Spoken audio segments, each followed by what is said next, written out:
लेते हैं प्रमुख खबरें।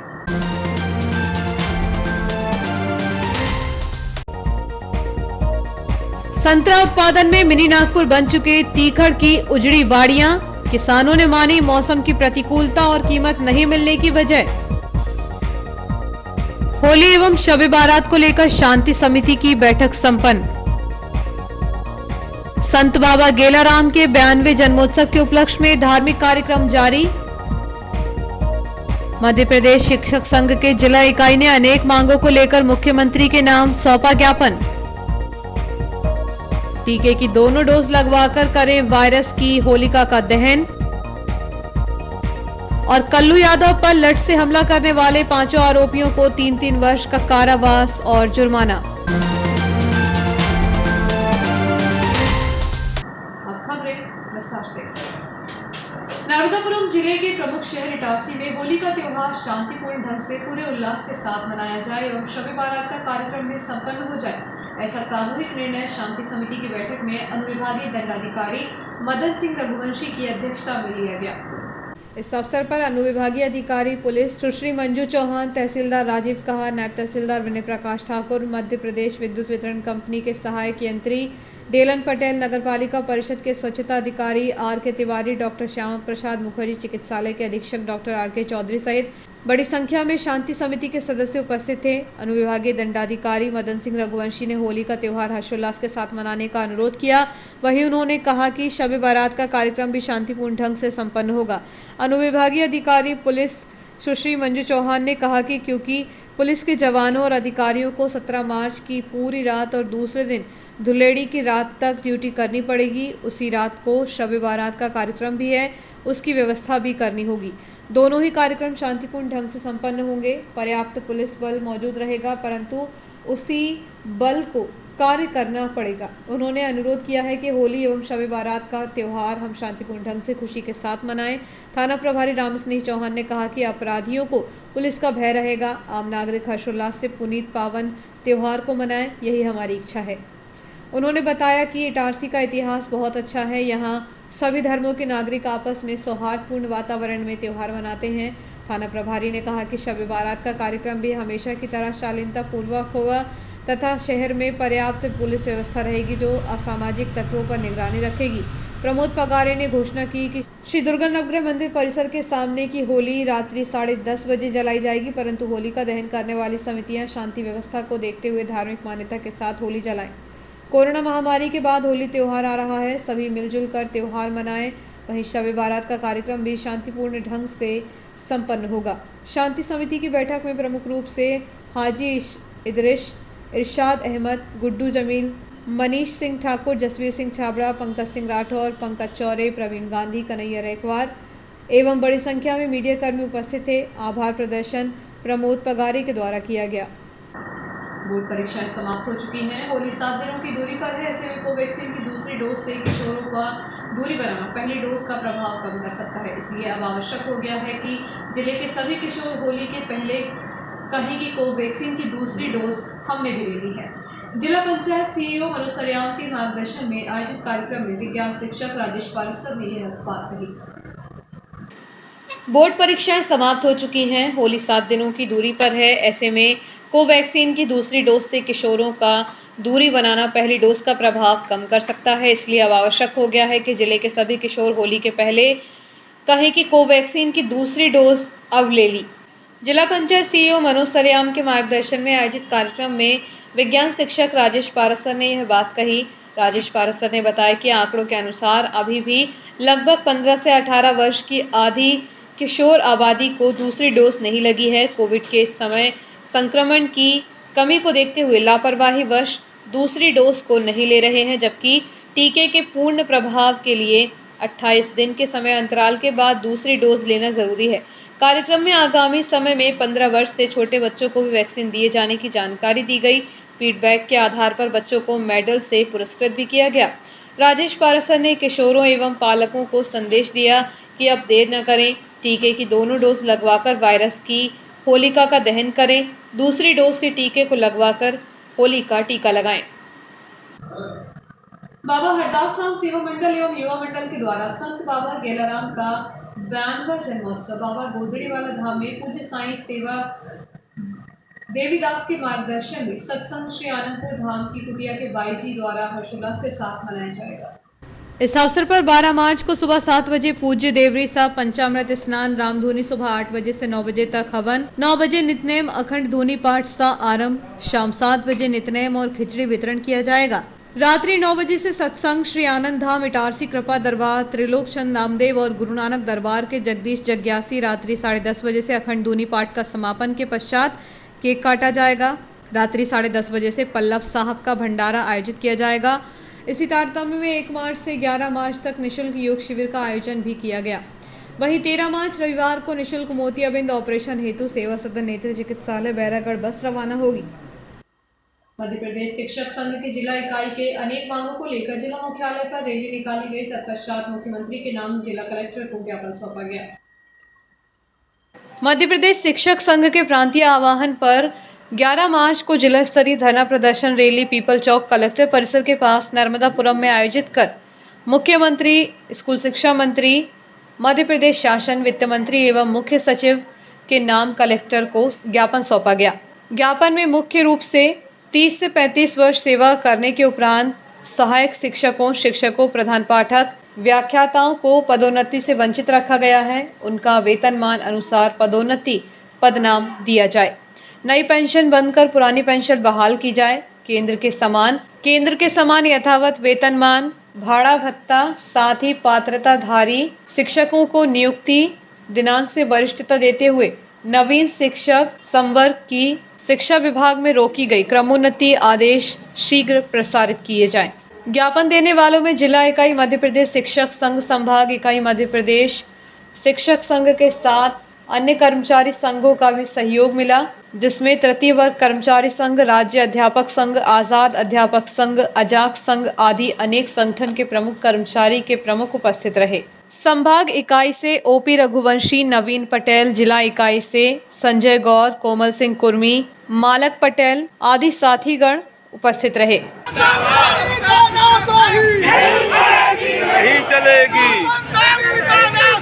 नहीं चलेगी, नहीं चलेगी।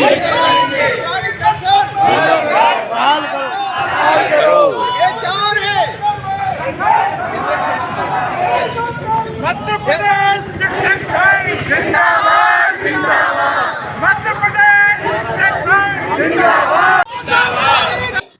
शहर के सफाई कर्मचारियों की समस्याओं को लेकर शुक्रवार को राष्ट्रीय वाल्मीकि समाज अधिकारी कर्मचारी संघ की राष्ट्रीय अध्यक्ष महिला प्रकोष्ठ राधा मैना और वाल्मीकि समाज अधिकारी कर्मचारी संघ भारत के राष्ट्रीय महामंत्री प्रकोष्ठ के किशोर मैना के नेतृत्व में 5 सूत्री मांगों पर ज्ञापन नगरपालिका सीएमओ हेमेश्वरी पटले को सौंपा गया। सफाई कर्मचारी नेता के साथ सफाई कर्मचारी बड़ी संख्या में इटारसी नगरपालिका दफ्तर पहुंचे और समस्या का ज्ञापन सौंपा। सफाई कर्मचारियों की भर्ती और रिटायरमेंट कर्मचारियों के परिवार के एक सदस्य को अनुकंपा नियुक्ति सहित अन्य मांगों को लेकर यह ज्ञापन सौंपा गया। साथ ही साथ वर्तमान समय में सफाई कर्मचारियों से सुबह 5 बजे से 11 बजे तक जो कार्य कराया जा रहा है उसका समय कम करने के बारे में भी चर्चा की गई। कर्मचारी नेताओं से चर्चा करते हुए सीएमओ श्रीमती पटले ने कहा कि शासन के आदेश का पालन किया जा रहा है।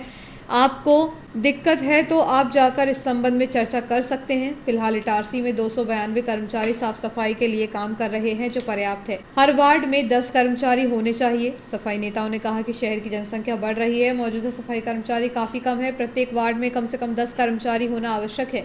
वहीं नगरपालिका सीएमओ ने कहा कि वार्ड में वर्तमान में 5 कर्मचारी द्वारा साफ सफाई की जा रही है, जो पर्याप्त है।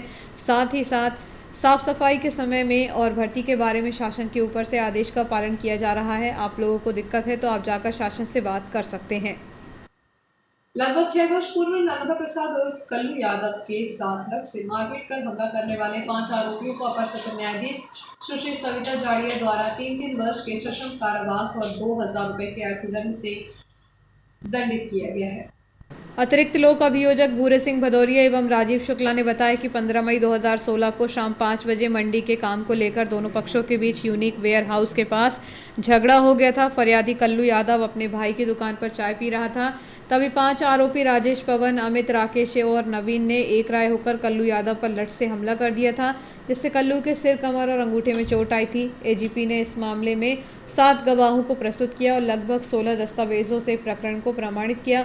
विद्वान न्यायाधीश सुश्री सविता जाड़िया द्वारा तर्कों से सहमत होते हुए सभी आरोपियों को 3-3 वर्ष के सश्रम कारावास और 2-2 हजार रुपये से दंडित किया गया। जुर्माने की राशि फरियादी कल्लू यादव को प्रदान करने के आदेश माननीय न्यायाधीश द्वारा दिए गए। भारतीय जनता पार्टी की 4 राज्यों में हुई ऐतिहासिक जीत पर भाजपा पुरानी इटारसी मंडल एवं युवा मोर्चा द्वारा संयुक्त रूप से ढोल धमाके बजाकर मिष्ठान बांटकर भव्य आतिशबाजी आजाद चौराहे पुरानी इटारसी पर की गई। इस अवसर पर मंडल अध्यक्ष मयंक महतो, उमेश पटेल, राजू बकोरिया, संध्या चौहान, सोहन चौहान, विनोद बारसे, अतुल शुक्ला, सौरभ राजपूत, प्रशांत मनवारे, विधि पचौरी, गोविंद महतो, ममता मालवीय, शशांक मालवीय, सौरभ चौधरी, रजत महतो आदि कार्यकर्ता उपस्थित रहे। भाजपा महिला मोर्चा पदाधिकारियों द्वारा शुक्रवार की शाम स्थानीय जयस्तंभ चौक पर भाजपा के 4 राज्यों में ऐतिहासिक जीत को लेकर उद्घोष के साथ खुशियां मनाकर एक दूसरे को लड्डू खिलाए गए और आतिशबाजी भी की गई। इस अवसर पर नगर भाजपा की महिला पदाधिकारियों के द्वारा प्रधानमंत्री नरेंद्र मोदी जिंदाबाद के नारे लगाए गए एवं 4 राज्यों में हाल ही में आए विधानसभा चुनाव के परिणाम को लेकर खुशियां मनाई गई। इस मौके पर आतिशबाजी के साथ ही एक दूसरे को लड्डू खिलाकर मुंह मीठा कराया गया। इस अवसर पर भाजपा महिला मंडल की पदाधिकारियों में हेमा पुरोहित, पूर्व पार्षद गीता पटेल, ममता मालवीय, प्रियंका चौहान, विधि पचौरी सहित करीब 1 दर्जन से अधिक महिला पदाधिकारी एवं सदस्य उपस्थित थे।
पीछे आओ भैया, राकेश भैया पीछे आओ।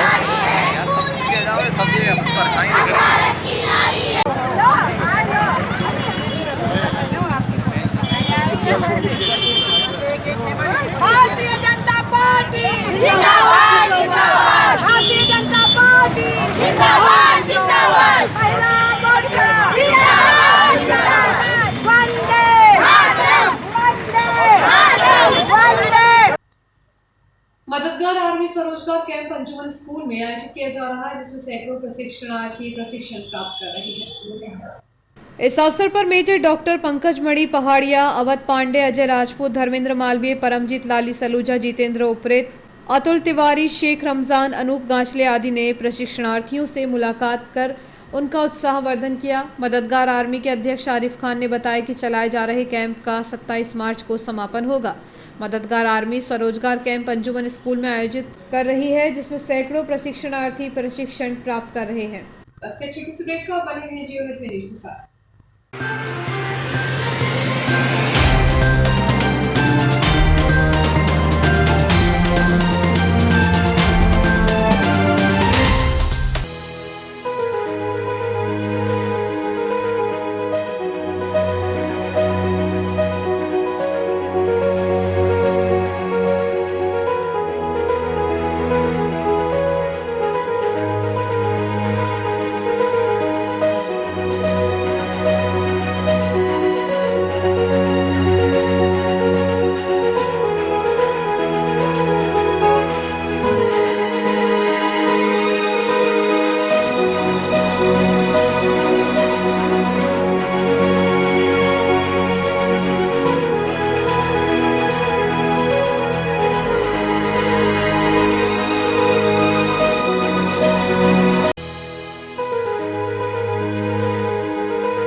सुधा चंद्रन, जब भी मैं डांस करती हूँ तो मेरे दिल के अंदर जो खुशी की लहर दौड़ती है वो काफी है मेरे चेहरे पर, वो चमक बिखेरने के लिए।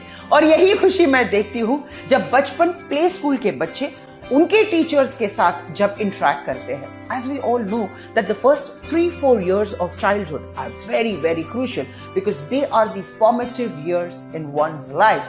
और उसी टाइम पे they need that proper love, care and attention. Thank you so much Bachpan Play School for making this contribution, because only then our children will bloom and today's students are our country's future. बस इतना ही नहीं, पूरे भारतवर्ष में 1100 बचपन play schools है जो यही काम कर रहे हैं, जो हमारे बच्चों के भविष्य को तैयार कर रहे हैं। थैंक यू सो मच बचपन, क्योंकि बचपन सिर्फ एक ही बार आता है ना?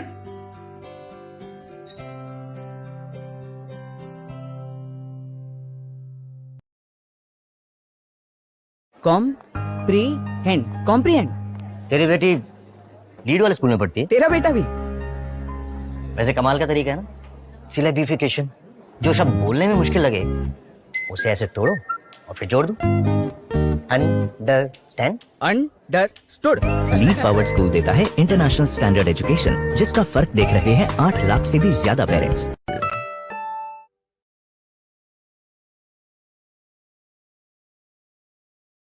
ये वेंकी कहाँ है आजकल? बाप से मिलने का टाइम ही नहीं है। आलू से इलेक्ट्रिसिटी बनाने में। मुझे 5th क्लास में इलेक्ट्रिसिटी की स्पेलिंग भी नहीं आती थी। मेरे टाइम पे ये लीड वाला स्कूल होता ना तो मैं। हाँ, तुम तो इलेक्ट्रिसिटी से आलू बना देते। लीड पावर्ड स्कूल देता है इंटरनेशनल स्टैंडर्ड एजुकेशन, जिसका फर्क देख रहे हैं 8 लाख से भी ज्यादा पेरेंट्स।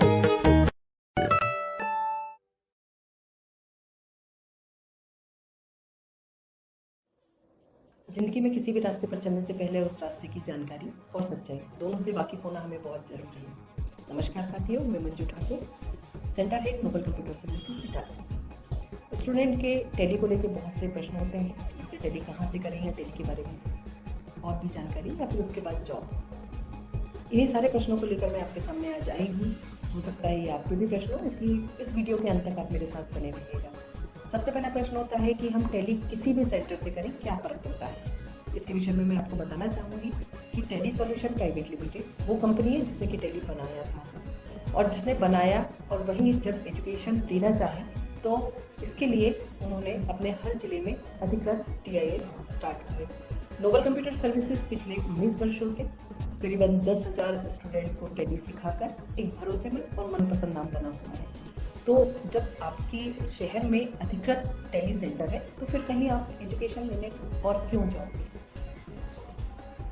क्योंकि आप टैली के लिए एकदम नए होते हैं, तो जिस सॉफ्टवेयर पे आप प्रैक्टिस कर रहे होते हैं तो आपको नहीं पता होता है कि असली या नकली है। मैं बात कर रही हूँ लाइसेंस वर्जन या लाइसेंस सॉफ्टवेयर और पायरेटेड सॉफ्टवेयर की। इन दोनों में फीचर्स की बात करूँ तो करीबन 30 से 40% का अंतर होता है, जो कि स्टूडेंट समझ नहीं पाता है। इसके अलावा बहुत से सेंटर ऐसे होते हैं जो कि एजुकेशन वर्जन पर टैली की प्रैक्टिस कराते हैं। इन्हीं दोनों चीज़ों से बचने के लिए आपको अधिकृत सेंटर पर आना चाहिए, जहां पर कि लाइसेंस वर्जन पर इन्वेंट्री और अकाउंटिंग के सारे फीचर्स प्रॉपर वर्क करते हैं, जो कि अब आपको सीखना है। अधिकृत सेंटर से ऑनलाइन एग्जाम पास करने के बाद स्टूडेंट को वेरीफाइबल सर्टिफिकेट मिलता है। इस सर्टिफिकेट को कोई भी टैली एजुकेशन की वेबसाइट पर जाकर सर्टिफिकेट नंबर से वेरीफाई कर सकता है। स्टूडेंट के बारे में सारी इन्फॉर्मेशन उसको मिल जाएगी। इसके अलावा सर्टिफिकेट की यदि वैल्यू बोलूँ तो इंडिया में सभी जगह एक जैसी होती है। प्लेसमेंट की यदि हम बात करें तो टैली ने अपने स्टूडेंट को ऑनलाइन पोर्टल प्रोवाइड किया हुआ है, जिस पर स्टूडेंट का ID होता है। यह ID टैली करने के बाद भी, स्टूडेंट के सेंटर से जाने के बाद भी एक्टिव होता है। इसी पोर्टल से स्टूडेंट को जॉब के ऑफर्स आने वाले हैं, और इसी पोर्टल पर स्टूडेंट के लिए अपडेट्स होंगे, मॉक टेस्ट होंगे और लाइब्रेरी की सुविधा भी होगी। इंडस्ट्री प्रिफर्ड करिकुलम, ये पहचान है अधिकृत सेंटर की, जिसके अंतर्गत कंटेंट या बुक बोले और वर्कबुक स्टूडेंट को देते हैं। अपडेट वर्जन पर ट्रेन फैकल्टी के बीच वर्कबुक से रेगुलर स्टूडेंट प्रैक्टिस करते हैं। टीचिंग मेथड की बात करूं तो 70% स्टूडेंट को प्रैक्टिकल और 30% थ्योरी पे ज़्यादा ध्यान दिया जाता है। यदि मैं जॉब की बात करूं तो हर साल इंडिया में करीबन 13 लाख जॉब MSMEs में जनरेट होती है और जिनमें से हर 7वीं जॉब टैली अकाउंट्स और फाइनेंस के लिए होती है।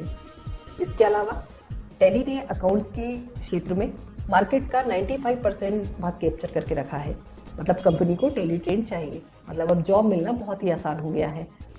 कोर्स के बारे में यदि मैं बात करूंगी तो हर अधिकृत सेंटर पर बेसिक से लेके एडवांस तक के सारे कोर्स अवेलेबल होते हैं, जिनमें कॉमर्स के स्टूडेंट के साथ साथ अन्य संकाय के स्टूडेंट बहुत आसानी से टैली सीख सकते हैं, क्योंकि वर्कबुक आपके सामने है, 10 फैकल्टी आपके पास है।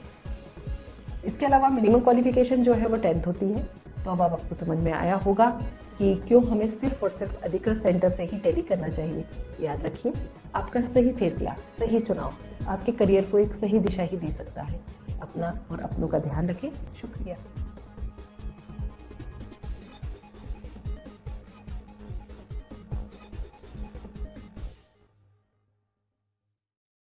आपका विश्वसनीय चंचल ज्वेलर्स अब नए शोरूम में गोल्ड प्लेटेड आभूषणों एवं नए डायमंड ज्वेलरी के साथ 1 ग्राम और 2 ग्राम वाली सोने की 4 चूड़ियां एवं कंगन, 1 ग्राम और 2 ग्राम वाला सोने का मंगलसूत्र, हार, करदौना, चैन, झुमके, बाजूबंद और सभी प्रकार के गहने, डायमंड सेट एवं एंटिक ज्वेलरी और फैंसी ज्वेलरी का अनुपम संग्रह।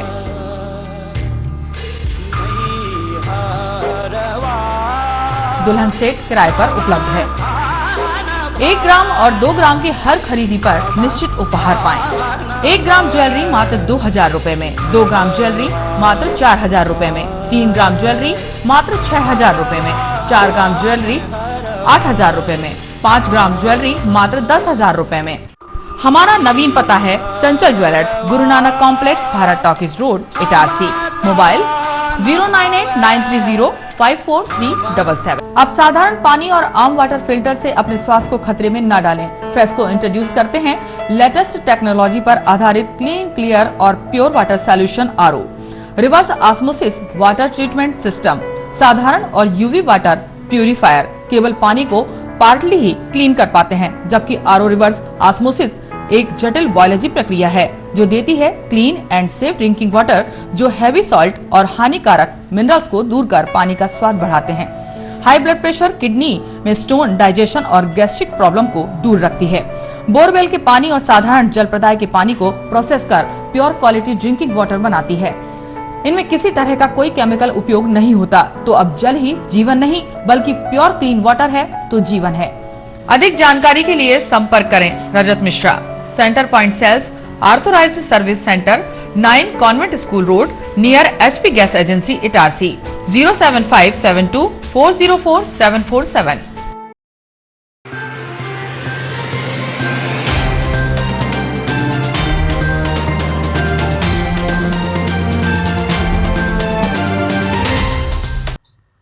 ब्रेक के बाद समाचारों में एक बार फिर आपका स्वागत है। जब तक पत्रकारिता है, लोकतंत्र को कोई खतरा नहीं हो सकता। बदलते जमाने के साथ पत्रकारिता में भी काफी बदलाव आए हैं। व्यावसायिकता का समय है और अब पत्रकारों को कलम की धार भी पैनी रखनी होगी और अपने संस्थान की अर्थव्यवस्था का भी ख्याल रखना होता है। ऐसे समय में पत्रकारिता करना काफी कठिन हो गया है। यह बात कही जम्मू सिंह उप्पल ने प्रेस क्लब इटारसी की पत्रिका विमोचन के समय।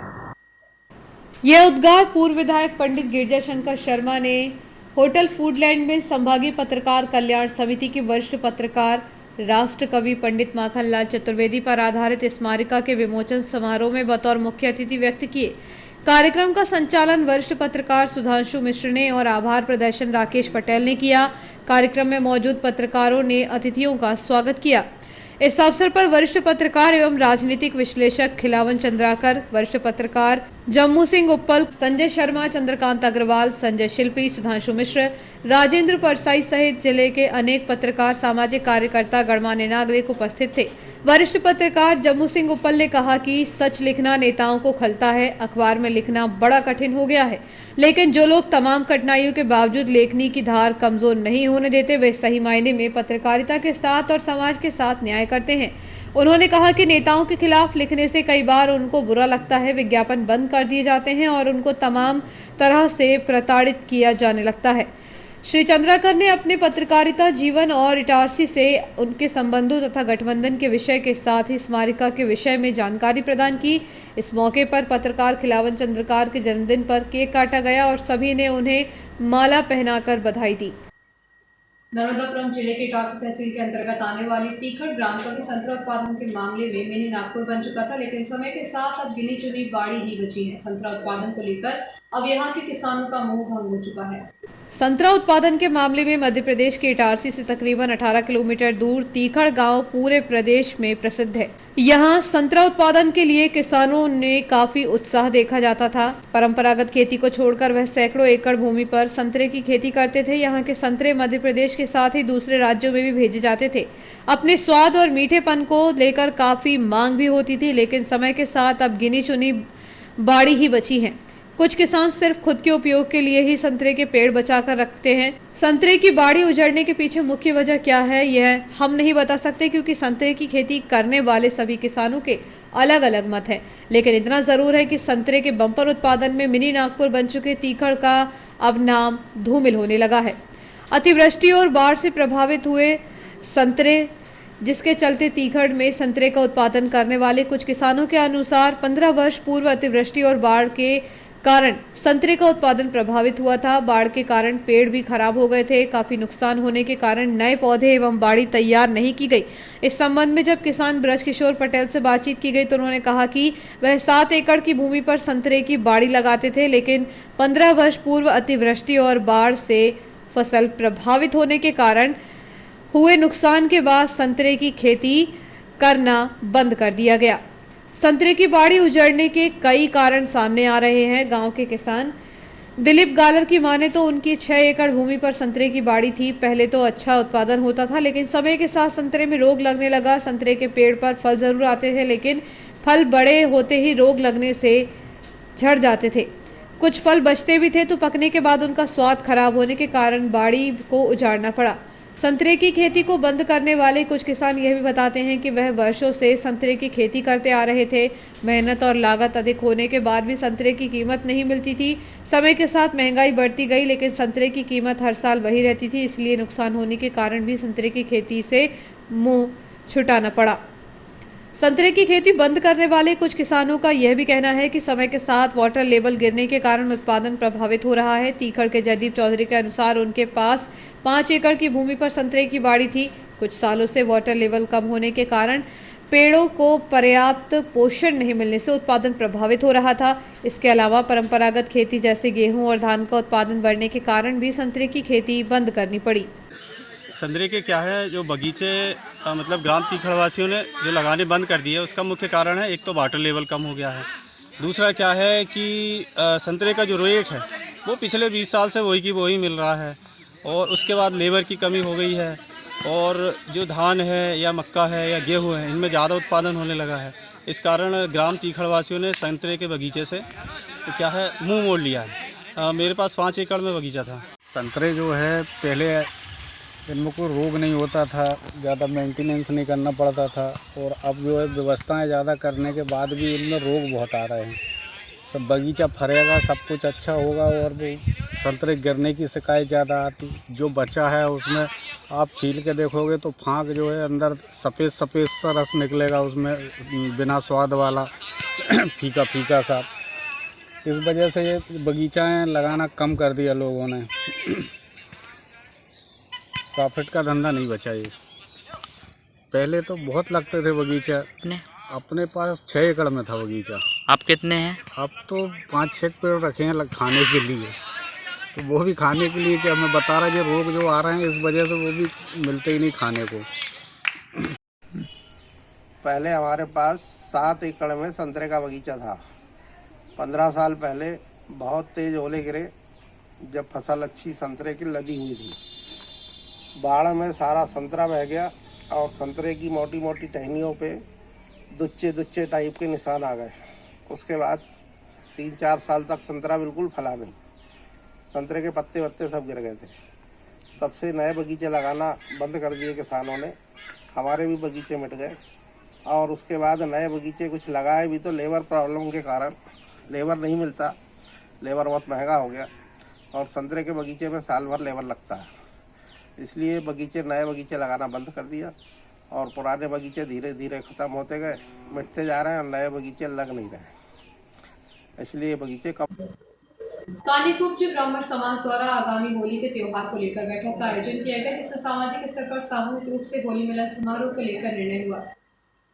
बैठक में समाज के वरिष्ठ जन उपस्थित थे, जिनमें किरण तिवारी, सुधांशु मिश्रा, विष्णु पांडे, शैलेंद्र पाठक, सूर्यकांत त्रिवेदी, अतुल शुक्ला, अनिल तिवारी, मनीष वाजपेयी, कुलभूषण मिश्रा, किरण तिवारी, दर्शन तिवारी, अंशुल मिश्रा, संकल्प शुक्ला, तरुण शुक्ला एवं महिला सदस्यों में इंदिरा तिवारी, कुसुम तिवारी, ज्योति त्रिवेदी, शिखा पांडे, साधना मिश्रा, राधा पांडे, सोना शुक्ला, रानी पाठक, उमा शुक्ला, रश्मि दुबे, अर्चना शुक्ला, अनीता तिवारी, अर्चना तिवारी, अंजुला शुक्ला, कल्पना तिवारी, रेखा मिश्रा आदि सभी सदस्यगण उपस्थित रहे। शहर के प्रतिष्ठित स्कूलों की संचालिकाओं का संगठन शाइन ऑफ डायमंड द्वारा महिला दिवस के अवसर पर सम्मान समारोह का आयोजन ईश्वर रेस्टोरेंट में किया गया।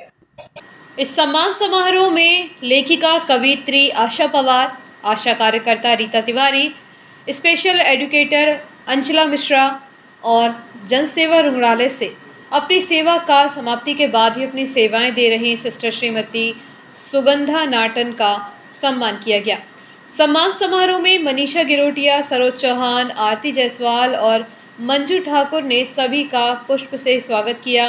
भारती चौक से ने कार्यक्रम की शुरुआत सरस्वती वंदना से की। अंचन चौक से श्वेता वशिष्ठ, बरखा पटेल और मंजू ठाकुर ने सभी का परिचय दिया और फिर सभी को सम्मानित किया गया। इस कार्यक्रम में भारती चौक से ने गीत जिंदगी प्यार का गीत है और गुंजन जैन से अपनी स्वरचित कविता हाँ मैं नारी हूँ की प्रस्तुति दी। आभार प्रदर्शन अंजना तिवारी ने किया। कार्यक्रम का संचालन मनीता सिद्दीकी ने किया।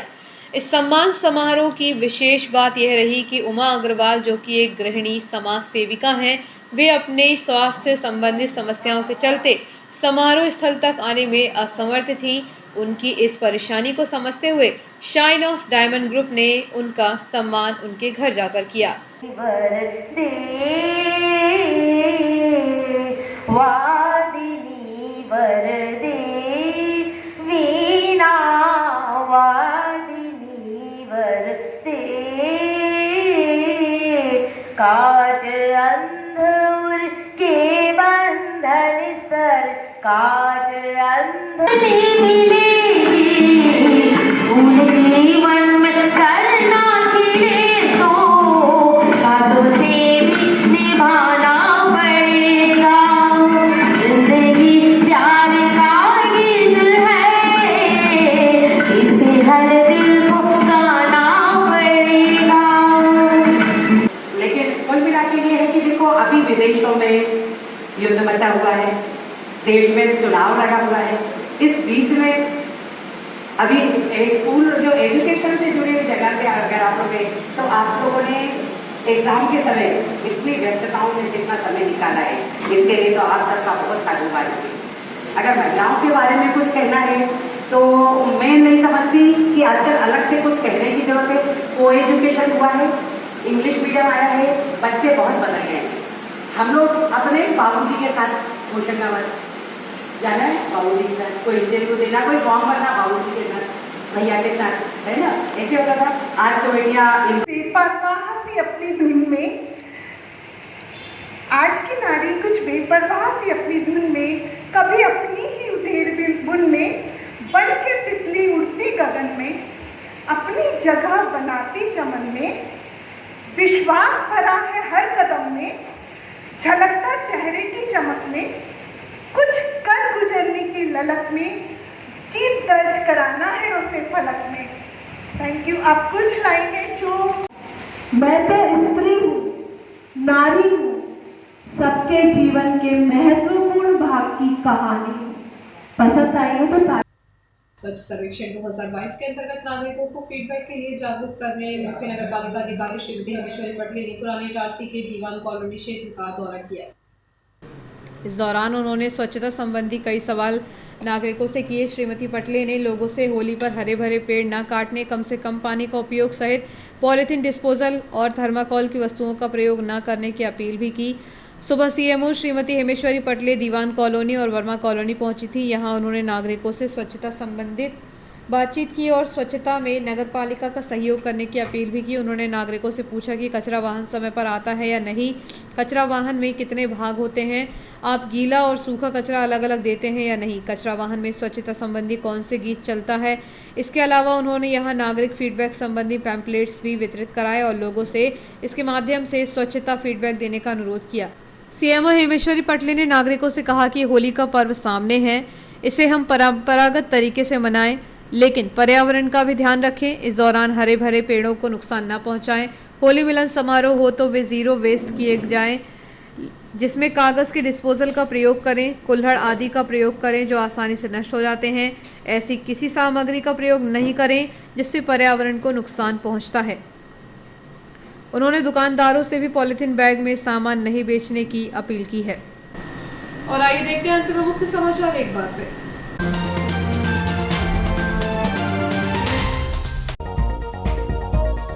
संतरा उत्पादन में मिनी नागपुर बन चुके तीखड़ की उजड़ी बाड़ियां, किसानों ने मानी मौसम की प्रतिकूलता और कीमत नहीं मिलने की वजह। होली एवं शब बारात को लेकर शांति समिति की बैठक संपन्न।